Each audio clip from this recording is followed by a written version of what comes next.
ನಮಸ್ಕಾರ ಗೆಳೆಯರೆ. ಈ ಅಮೆರಿಕ ಮತ್ತು ಭಾರತದ ಸಂಬಂಧಗಳು ಯಾವಾಗ್ಲೂ ಏರಿಳಿತಗಳಿಂದ ಕೂಡಿವೆ. ಯಾಕಂದ್ರೆ ಕಳೆದ ಕೆಲವು ವರ್ಷಗಳಲ್ಲಿ ಈ ಅಮೆರಿಕವು ತೆಗೆದುಕೊಂಡ ಅನೇಕ ನಿರ್ಧಾರಗಳು ಭಾರತದ ಹಿತಾಸಕ್ತಿಗಳಿಗೆ ವಿರುದ್ಧವಾಗಿದ್ದವು. ಫಾರ್ ಎಕ್ಸಾಂಪಲ್ 50% ಟ್ಯಾರಿಫ್ ಹೇರಿದ್ದು, H1B ವೀಸಾ ನಿಯಮಗಳಲ್ಲಿ ಬದಲಾವಣೆಗಳನ್ನು ಮಾಡಿದ್ದು, ಅಥವಾ ವ್ಯಾಪಾರ ಒಪ್ಪಂದಗಳ ಮಾತುಕತೆಯಲ್ಲಿ ಅಮೆರಿಕದ ಹಠಮಾರಿ ಧೋರಣೆ. ಹೀಗೆ ಪ್ರತಿ ಬಾರಿಯೂ ಈ ಅಮೆರಿಕವು ಒಂದಿಲ್ಲೊಂದು ರೀತಿಯಲ್ಲಿ ಭಾರತವನ್ನ ಸುತ್ತುವರಿಯುವುದಕ್ಕಾಗಿ ಪ್ರಯತ್ನಿಸಿದೆ. ಇದಷ್ಟೇ ಅಲ್ಲದೆ ಅಧ್ಯಕ್ಷ ಟ್ರಂಪ್ ಮತ್ತು ಅವರ ಅನೇಕ ಮಂತ್ರಿಗಳು ಕೂಡ ಭಾರತದ ವಿರುದ್ಧ ಬಹಿರಂಗ ಹೇಳಿಕೆಗಳನ್ನು ನೀಡಿದ್ರು. ಆದರೆ ಈಗ ಪರಿಸ್ಥಿತಿ ಬದಲಾಗಿದೆ. ಚೀನಾದೊಂದಿಗಿನ ಈ ಅಮೆರಿಕದ ಸಂಬಂಧಗಳು ಹದಗೆಟ್ಟಿರುವಾಗ, ಅದರಲ್ಲೂ ಮುಖ್ಯವಾಗಿ ರೇರ್ ಅರ್ತ್ ಮಿನರಲ್ ವಿಷಯದಲ್ಲಿ ಈ ಚೀನಾ ಅಮೆರಿಕವನ್ನ ಸುತ್ತುವರಿಯುವುದಕ್ಕಾಗಿ ಪ್ರಯತ್ನಿಸುತ್ತಿರುವಾಗ ಈಗ ಈ ಅಮೆರಿಕವು ಭಾರತದ ಸಹಕಾರವನ್ನ ಬಯಸ್ತಾ ಇದೆ. ಹಾಗೂ ಗೆಳೆಯರೆ, ಇದರಿಂದ ನೀವೇ ಯೋಚನೆ ಮಾಡಿ ನೋಡಿ, ಒಂದ್ ಕಾಲದಲ್ಲಿ ಭಾರತದ ವಿರುದ್ಧ ಹೇಳಿಕೆ ನೀಡುತ್ತಿದ್ದ ಅದೇ ಮಂತ್ರಿಗಳು ಇವತ್ತಿಗೆ ಭಾರತದಿಂದ ಸಹಾಯಕ್ಕಾಗಿ ನಿರೀಕ್ಷಿಸುತ್ತಿದ್ದಾರೆ. ಸೊ ಇವತ್ತಿನ ಈ ವಿಡಿಯೋದಲ್ಲಿ ಏನಿದು ಈ ರೇರ್ ಅರ್ತ್ ಮಿನರಲ್, ಚೀನಾ ಯಾಕೆ ಇದನ್ನ ಯುದ್ಧಾಸ್ತ್ರವಾಗಿ ಬಳಸ್ತಾ ಇದೆ, ಭಾರತ ಮತ್ತು ಅಮೆರಿಕದ ಸಂಬಂಧದಲ್ಲಿ ಈ ಬದಲಾವಣೆಯ ಅರ್ಥವೇನು? ಸೊ ಬನ್ನಿ ಗೆಳೆಯರು, ಇವತ್ತಿನ ಈ ವಿಡಿಯೋದಲ್ಲಿ ಈ ಎಲ್ಲದರ ಬಗ್ಗೆ ತಿಳಿದುಕೊಳ್ಳೋಣ. ಅದಕ್ಕಾಗಿ ವಿಡಿಯೋವನ್ನು ಕೊನೆವರೆಗೂ ನೋಡಿ ಹಾಗೂ ಲೈಕ್ ಮಾಡುತ್ತಾ ಚಾನೆಲ್ ಸಬ್ಸ್ಕ್ರೈಬ್ ಮಾಡುವುದನ್ನು ಮರೆಯದಿರಿ.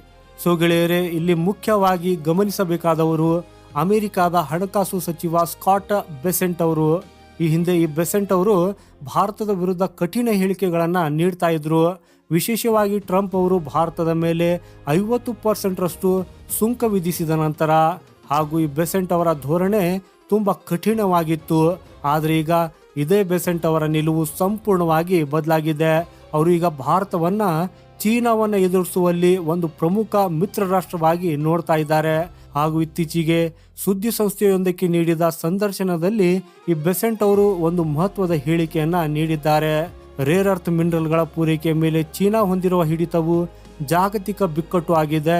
ಇದು ಚೀನಾ ಮತ್ತು ಇಡೀ ವಿಶ್ವದ ನಡುವಿನ ಹೋರಾಟ ಅಂತ ಅವರು ಹೇಳಿದ್ದಾರೆ. ಹಾಗೂ ಈಗ ಈ ಪರಿಸ್ಥಿತಿಯನ್ನು ನಿಭಾಯಿಸಲು ತಮಗೆ ಭಾರತ ಮತ್ತು ಯುರೋಪಿಯನ್ ದೇಶಗಳ ಸಹಕಾರದ ಅಗತ್ಯವಿದೆ ಅನ್ನೋದನ್ನ ಈ ಬೆಸೆಂಟ್ ಅವರು ಸ್ಪಷ್ಟಪಡಿಸಿದ್ದಾರೆ.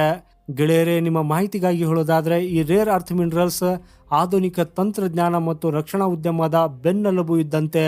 ಎಲೆಕ್ಟ್ರಾನಿಕ್ಸ್, ಫೈಟರ್ ಜೆಟ್ಗಳು, ಕ್ಷಿಪಣಿಗಳು ಎಲ್ಲದಕ್ಕೂ ಇದು ಬೇಕೇ ಬೇಕು. ಹಾಗೂ ಇತ್ತೀಚೆಗೆ ಚೀನಾ ಈ ಖನಿಜಗಳ ರಫ್ತಿನ ಮೇಲೆ ಕಠಿಣ ನಿರ್ಬಂಧಗಳನ್ನು ಹೇರಿದೆ. ಹಾಗೂ ಬೆಸೆಂಟ್ ಅವರು ಚೀನಾದ ಈ ಕ್ರಮವನ್ನು ತೀವ್ರವಾಗಿ ಟೀಕಿಸಿದ್ದಾರೆ. ಚೀನಾದ ಈ ನಿರ್ಬಂಧಗಳು ಅಮೆರಿಕಾಗಷ್ಟೇ ಅಲ್ಲ, ಇಡೀ ಜಾಗತಿಕ ಆರ್ಥಿಕತೆಗೆ ಅಪಾಯಕಾರಿ ಅಂತ ಅವರು ಹೇಳಿದ್ದಾರೆ. ಅಮೆರಿಕವು ಶಾಂತಿಗಾಗಿ ಪ್ರಯತ್ನಿಸುತ್ತಿದ್ರೆ ಚೀನಾ ಪ್ರಚೋದನೆಯನ್ನ ನೀಡ್ತಾ ಇದೆ ಅಂತ ಬೆಸೆಂಟ್ ಅವರು ಆರೋಪಿಸಿದ್ದಾರೆ. ಹಾಗೂ ಈ ಸವಾಲನ್ನು ಎದುರಿಸಲು ಇಡೀ ವಿಶ್ವ ಸಮುದಾಯ ಒಂದಾಗಬೇಕು ಮತ್ತು ಭಾರತ ಹಾಗೂ ಯುರೋಪಿಯನ್ ದೇಶಗಳು ಕೂಡ ಈ ಹೋರಾಟದಲ್ಲಿ ಕೈ ಜೋಡಿಸಬೇಕು ಅಂತ ಅವರು ಒತ್ತಾಯಿಸಿದ್ದಾರೆ. ಗೆಳೆಯರೇ, ನಿಮ್ಗೆಲ್ರಿಗೂ ಗೊತ್ತಿರುವಂತೆ ಟ್ರಂಪ್ ಆಡಳಿತಾವಧಿಯಲ್ಲಿ ಭಾರತ ಅಮೆರಿಕ ಸಂಬಂಧಗಳಲ್ಲಿ ಸಾಕಷ್ಟು ಬದಲಾವಣೆಗಳು ಕಂಡು ಬಂದಿದ್ದವು. ಸುಂಕ ವಿವಾದಗಳು ಕೂಡ ಇದಕ್ಕೆ ದೊಡ್ಡ ಕಾರಣವಾಗಿದ್ದವು. ಈ ಬೆಸೆಂಟ್ ಅವರು ಆಗಲೂ ಟ್ರಂಪ್ ಅವರ ನೀತಿಯನ್ನ ಬಲವಾಗಿ ಬೆಂಬಲಿಸಿದ್ರು, ಭಾರತವನ್ನ ದೂಷಿಸಿದ್ರು ಮತ್ತು ರಷ್ಯಾದಿಂದ ತೈಲ ಖರೀದಿಸಿದಂತೆ ಭಾರತಕ್ಕೆ ಅನೇಕ ಬಾರಿ ಬೆದರಿಕೆಯನ್ನ ಹಾಕಿದ್ರು. ಹಾಗೇನೆ ಒಂದ್ ಸಮಯದಲ್ಲಿ ಅವರು ಭಾರತ ಇನ್ನು ಮುಂದೆ ಜಾಗತಿಕ ಆಟಗಾರನಾಗಿ ಉಳಿದಿಲ್ಲ ಅನ್ನೋದನ್ನು ಕೂಡ ಹೇಳಿದರು. ಆದ್ರೆ ಈಗ ಚೀನಾದೊಂದಿಗಿನ ಉದ್ವಿಗ್ನತೆ ಹೆಚ್ಚಿದಾಗ ಇದೇ ಬೆಸೆಂಟ್ ಅವರು ಭಾರತವು ಈ ಹೋರಾಟದಲ್ಲಿ ಅಮೆರಿಕದ ಜೊತೆ ನಿಲ್ಲಬೇಕೆಂದು ಬಯಸ್ತಾ ಇದ್ದಾರೆ. ಹಾಗೂ ಗೆಳೆಯರೆ, ಈ ಬದಲಾವಣೆಯು ಅಮೆರಿಕದ ವಿದೇಶಾಂಗ ನೀತಿಯು ಸ್ಥಿರವಾಗಿಲ್ಲ ಅನ್ನೋದನ್ನ ಸ್ಪಷ್ಟವಾಗಿ ತೋರಿಸುತ್ತದೆ. ಈ ಅಮೆರಿಕವು ಜಾಗತಿಕ ಪರಿಸ್ಥಿತಿಗೆ ಅನುಗುಣವಾಗಿ ತನ್ನ ತಂತ್ರಗಳನ್ನ ಬದಲಾಯಿಸುತ್ತಿದೆ.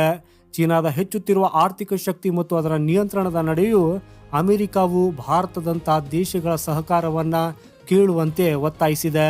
ಹಾಗೂ ಭಾರತ ಮತ್ತು ಅಮೆರಿಕದ ನಡುವಿನ ಈ ಹೊಸ ಬೆಳವಣಿಗೆಯು ವಿಶೇಷವಾಗಿ ತಂತ್ರಜ್ಞಾನ ಮತ್ತು ರಕ್ಷಣಾ ಸಹಕಾರದ ಕ್ಷೇತ್ರಗಳಲ್ಲಿ ಎರಡೂ ದೇಶಗಳಿಗೆ ಪ್ರಮುಖ ಅವಕಾಶಗಳು ಮತ್ತು ಸವಾಲುಗಳನ್ನು ತರಬಹುದು.